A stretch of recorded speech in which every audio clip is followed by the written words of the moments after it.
নমস্কার, আমি Tanushree Mitrapal, reiki master teacher. আজকে যে বিষয় নিয়ে আলোচনা করব সেটা হচ্ছে বৈশাখ মাসের তীব্র দাবদাহ থেকে মুক্তি পেতে আমরা যেমন কুলার, এসি ব্যবহার করি, প্রাচীনকালে তেমনই তীব্র দাবদাহ থেকে মুক্তি পেতে কর্পূর মিশ্রিত চন্দন ব্যবহার করা হতো। স্বয়ং ভগবানও এই গরম থেকে আরাম পাওয়ার জন্য এই কর্পূর মিশ্রিত চন্দন মাখতে চাইতেন। এইরকমই দুটো দৃষ্টান্ত এই ভিডিওতে আমি আলোচনা করব। এক হচ্ছে ভগবান জগন্নাথ দেবের, অন্যটি হচ্ছে ভগবান গোপীনাথের। আলোচনা করব তার আগে প্রত্যেক দিনের মতো আপনাদের যে কথাটা আমি মনে করিয়ে দিই সেটা হচ্ছে, যারা আমার চ্যানেলে আজকে ফার্স্ট টাইম ভিজিট করছেন তারা অবশ্যই করেই চ্যানেলটা সাবস্ক্রাইব করে নেবেন। পাশে যে বেল আইকন রয়েছে সেটা প্রেস করে নেবেন, তাহলে প্রত্যেক দিনের আমার ভিডিও নোটিফিকেশন আপনার কাছে পৌঁছবে।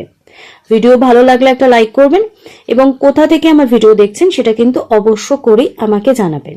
চন্দন যাত্রা শুরু হচ্ছে 20 এপ্রিল 2026 রবিবার আর শেষ হচ্ছে 9 মে 2026 শনিবার। পুরীর জগন্নাথ দেব রাজা ইন্দ্রদগ্নকে ছিলেন, হে রাজন, এই তীব্র দাবদাহ আমার ভীষণ কষ্ট হচ্ছে। তুমি এই অক্ষয় তৃতীয়া থেকে আগামী 21 দিন এই দাবদাহ অনেক বেশি থাকে। এই সময় তুমি চন্দন বেটে কর্পূর মিশিয়ে আমার শ্রীঅঙ্গে লেপন করো, তাহলে আমি কিছুটা শীতল হব ও প্রসন্ন হব। সেই থেকে এই 21 দিন জগন্নাথ দেবকে চন্দন লেপন করা হয়। শুধু তাই নয়, জগন্নাথ দেবের বিজয় বিগ্রহ হলো মদন মোহন। সেই মদন মোহনকে মন্দির থেকে একটু দূরে নরেন্দ্র সরোবরে নিয়ে যাওয়া হয়।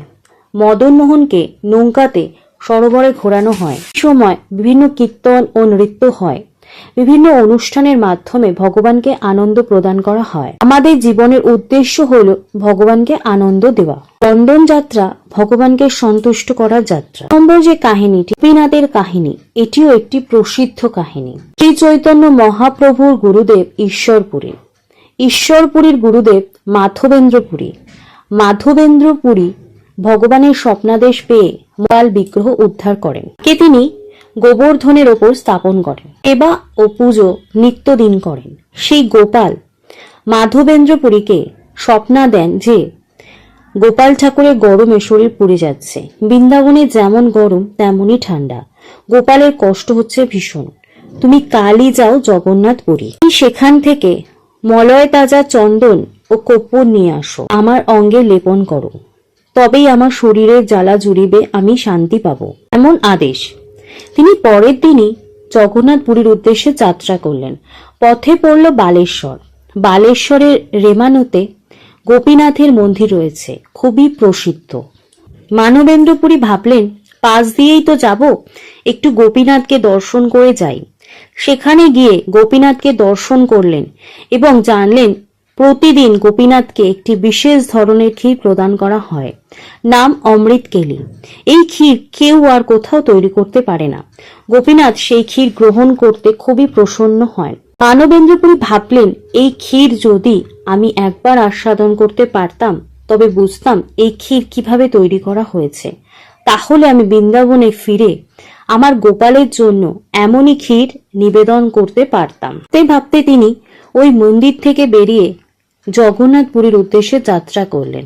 পথে একটি জায়গায় মানবেন্দ্রপুরী রাত্রি যাপন করলেন।